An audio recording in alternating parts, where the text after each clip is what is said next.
तिरछ यह एक जहरीला छिपकली के एक प्रजाति है जिसे काटने पर मनुष्य की बचना नामुमकिन हो जाता है।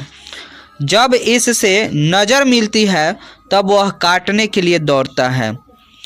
इस कविता में लेखक का जिक्र है कि पिताजी और लेखक जो उनके सपने बार बार आते हैं उन्हीं पर ये चर्चा करते हैं।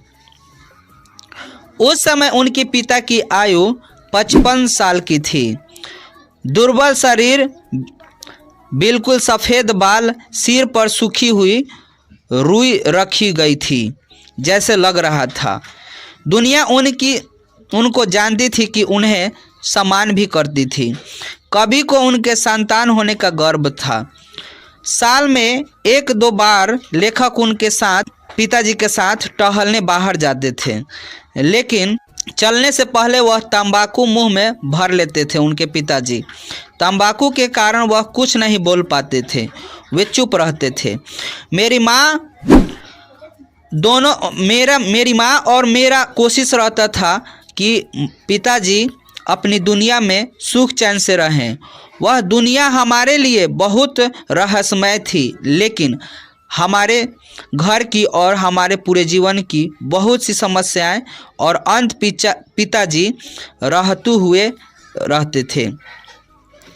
लेखक अपने पिता पर गर्व करते थे और प्यार करते थे, उनसे डरते थे और उनके होने का एहसास ऐसा था जैसे कि हम किसी किले पर रह रहे हों। पिताजी एक मजबूत किला थे। उनके परकोटों पर हम सब कुछ भूलकर खेलते थे, दौड़ते थे और रात में खूब गहरी नींद लेते थे। लेकिन उस दिन शाम को जब पिताजी बाहर से टहल कर आए तो उनके टखने में पट्टी बंधी थी। थोड़ी देर में गांव के वहां कई लोग आ गए। पता चला कि पिताजी को जंगल में तिरछ ने काट लिया है। लेखक कहते हैं कि एक बार मैंने भी तिरछ को देखा है। जब वह तालाब के किनारे दोपहर में चट्टानों की दरार से निकलकर वह पानी पीने के लिए तालाब की ओर जा रहा था। लेखक ने साथ ही थानू था, मोनू के साथ। लेखक कहा कि जब जा रहे थे मेरे साथ उस समय थानू और मोनू दोनों था। तिरछ काले नाग से खतरनाक होता है। उसी ने बताया कि सांप के ऊपरी जब पैर पड़ता है, सांप के ऊपर जब पैर पड़ता है या उसे जब हम परेशान करते हैं तब वह काटता है। लेकिन तिरछ तो नज़र मिलते ही दौड़ पड़ता है और पीछे पड़ जाता है। थानू ने बताया कि जब तिरछ पीछे पड़े तो सीधे नहीं भागना चाहिए, टेढ़ा मेढ़ा चक्कर काटते हुए गोल मोल भागना चाहिए। जब आदमी भागता है तो जमीन पर वह सिर्फ अपने पैर के निशान ही नहीं छोड़ते बल्कि साथ साथ वह की धूल में अपनी गंध भी छोड़ देता है। तिरछ इसी गंध के सहारे दौड़ता है। थानू ने बताया कि तिरछ को चकमा देने के लिए आदमी को यह करना चाहिए कि पहले तो वह बिल्कुल पास पास कदम रखे, जल्दी जल्दी कुछ दूर दौड़कर 4-5 बार खूब लंबी लंबी छलांग दे। तिरछ सूंघता हुआ दौड़ता आएगा। जहां आसपास पैर के निशान होंगे वहां उसकी रफ्तार खूब तेज हो जाएगा और जहां से आदमी छलांग मारा होगा वहां आकर उलझन में पड़ जाएगा। वह इधर उधर तब तक भटकता रहेगा जब तक उसे अगले पैर का निशान और उसमें बसी हुई गंध न मिल जाती है। लेखक को तिरछ के बारे में और 2 बातें पता थी। एक तो यह कि जैसे ही वह आदमी को काटता है वैसे ही वहां से भागकर पेशाब करता है और उस पेशाब पर लेट जाता है। अगर तिरछ ऐसा कर लिया तो आदमी बच नहीं सकता है। अगर उसे बचाना है तो तिरछ के पेशाब करने से पहले ही खुद को किसी नदी या तालाब में डुबकी लगा लेनी चाहिए, या फिर तिरिच को ऐसा करने से पहले ही तिरिच को मार देना चाहिए। दूसरी बात कि तिरिच काटने के लिए तभी दौड़ता है जब उससे नज़र टकरा जाए।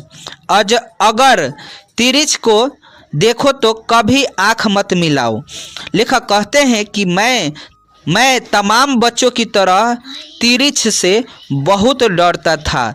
मेरे सपने में 2 ही पात्र थे, एक हाथी और दूसरा तिरिच। हाथी तो फिर भी दौड़ता दौड़ता थक जाता था और मैं बच जाता था, लेकिन तिरिच कहीं भी मिल जाता था। इसके लिए कोई निश्चित स्थान नहीं था। कभी सपने में उससे बचने की कोशिश करते थे। जब बच नहीं पाते थे तो जोर से चीखते चिल्लाते रोने लगते थे। पिताजी को, थानू को या माँ को पुकारता और फिर जान जाता था कि यह सपना है।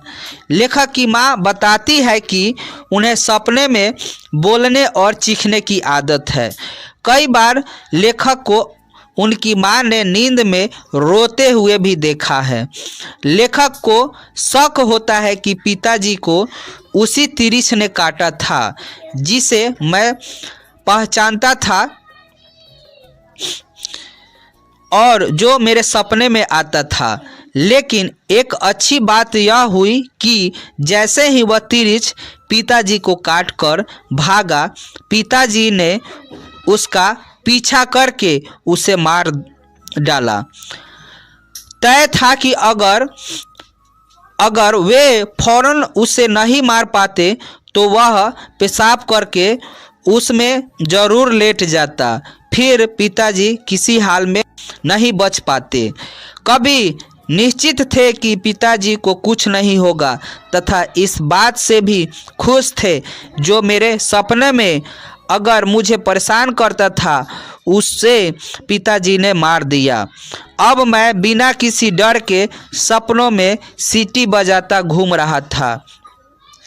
उस रात देर तक लेखक ने घर में भीड़ थी, झाड़ फूक चल रही थी और जख्म को काट कर खून भी बाहर निकाला गया था तथा जख्म पर दवा भी चढ़ाया जा रहा था।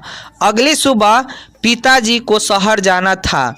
अदालत में पेशी थी। उनके नाम सम्मान आया था। हमारे गांव से लगभग 2 किलोमीटर दूर निकलने वाले सड़क से शहर के लिए बस जाती थी। उनकी संख्या दिन भर में 2 से 3 थी। पिताजी जैसे ही सड़क तक पहुँचे, शहर जाने वाले बस के गांव का एक ट्रैक्टर मिल गया। ट्रैक्टर पर वे बैठे हुए लोग पहचान किए। रास्ते में तिरिच वाले बात चली। पिताजी ने अपना टखना उस लोगों को दिखाया। उसी में बैठे पंडित राम अवतारण ने बताया कि तिरिच का जहर 24 घंटे तक असर करती है, इसलिए अभी पिताजी को निश्चित नहीं होना चाहिए। कुछ ने कहा कि ठीक किया कि उसे मार दिया, लेकिन उसी वक्त उसे जला भी देना चाहिए। उन लोगों का कहना था कि बहुत से कीड़े मकोड़े रात में चंद्रमा की रोशनी में दोबारा जी उठते हैं। ट्रैक्टर के लोगों को शक था कि कहीं ऐसा ना हो कि रात में जी उठे और उसके बाद तिरिच पेशाब करके उसमें लेट जाए। अगर लेखक के पिताजी उस तिरिच की लाश को जलाने के लिए ट्रैक्टर से उतरकर वहीं से गांव लौटे आते तो गैर जमानती वारंट की तरह गिरफ्तार कर लिए जाते और हमारा घर हमसे छीन जाता, अदालत हमारे खिलाफ हो जाती। लेकिन पंडित राम और एक वैद्य भी थे। उसने सुझाया कि एक तरकीब है जिससे वह पेशी में हाजिर भी हो सकते हैं और तिरिच की जहर से भी बच सकते हैं। उसने कहा कि 20 की 20 औषधि होती है। अगर धतूरे की बीज कहीं मिल जाए तो तिरिच की जहर को काट सकती है। गांव वाले सुल्तानपुर ट्रैक्टर में रोक दिया गया तथा एक खेत से धतूरे की बीज को पीसकर उन्हें पिलाया गया। लेखक के पिता जी को चक्कर आने लगा तथा गला सूखने लगा। ट्रैक्टर ने पिताजी को 10:05-7 के आसपास शहर छोड़ा। लेखक के पिता को लगातार गला सूख रहा था। रास्ते में एक होटल पड़ा, वहां पानी पीने गए क्योंकि होटल वाले ने पिछले बार उन्हें गाली दिया था, इसलिए वह गांव के एक लड़का रमेश दत्त के पास गए जो भूमि विकास सहकारी बैंक में क्लर्क था। कभी कहते हैं कि हो सकता है पिता के दिमाग में केवल बैंक रह रहा होगा, इसलिए वह अचानक स्टेट बैंक देखकर रुक गए होंगे। पिताजी ने सोचा कि उससे पानी भी मांग लेंगे और अदालत जाने की रास्ता भी पूछ लेंगे। पिताजी ने सीधा कैशियर के पास पहुंच गए। उनका चेहरा धतूरा के काढ़ा पीने के कारण डरावना हो गया था।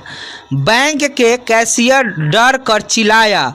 उसी बीच सुरक्षा गार्ड आ गया तथा पिताजी को मारते पीटते बाहर निकाल दिया तथा उसके पैसे और अदालत के कागजात छीन लिए। इसलिए पिता ने सोचा कि अब अदालत जाकर क्या होगा। अंत उसने शहर से बाहर निकलकर सोचा कि लगभग 1:15 बजे वह पुलिस थाना पहुंचे थे जो शहर के बाहरी छोर पर पड़ता था। बैंक में गार्ड ने उनका कपड़ा फाड़ दिया था। उनके शरीर पर कमीज नहीं थी, पैंट फटी हुई थी। पिताजी थाने के SHO के पास पहुंचे तो उसने पागल समझकर सिपाही से कहा, बाहर फेंकवा दिया उस पिताजी को। जब पिताजी थाने पहुंचे तो सिपाहियों ने उसे पागल समझकर बाहर फेंक दिया। सिपाही ने उसे घसीटते हुए बाहर फेंका। बाद में SHO का कहना था कि हम जानते हैं वह राम अस्थ प्रसाद भूतपूर्व हेडमास्टर थे। अपने थाने में 2-4 घंटे जरूर बैठा लेते थे। 2:15 बजे पिता को सबसे प्रसन्न कॉलोनी इतवारी कॉलोनी में घुसते हुए देख गए। लड़के पागल और बदमाश समझकर उन्हें तंग कर रहे थे। इतवारी कॉलोनी के लड़कों कुछ झुंड उनके पीछे पड़ गया था। पिता ने एक गलती यह की थी कि उसने पिताजी ने एक गलती किया थे कि एक ढेला उठाकर भीड़ पर चला दी थी, जिससे एक 7 या 8 साल के लड़के को लग गई थी। उसको कई टाँके भी लगे थे।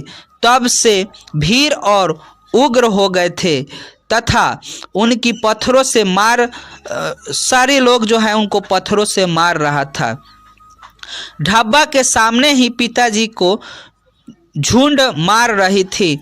ढाबा का मालिक सतनाम सिंह ने पंचनामा और अदालत से बचने के लिए जल्दी ही अपना ढाबा बंद करके फिल्म देखने चला गया था। शाम लगभग 6 बज चुके थे जब सिविल लाइसेंस की सड़क की पटरिया पर एक कतार में बनी मोचियों की दुकान में से एक मोची गणेशवा की गुमटी में पिता ने अपना सर घुसेरा। उस समय तक उनके शरीर पर चड्डी भी नहीं थी। वे घुटने के बल किसी चौपाए की तरह रेंग रहे थे।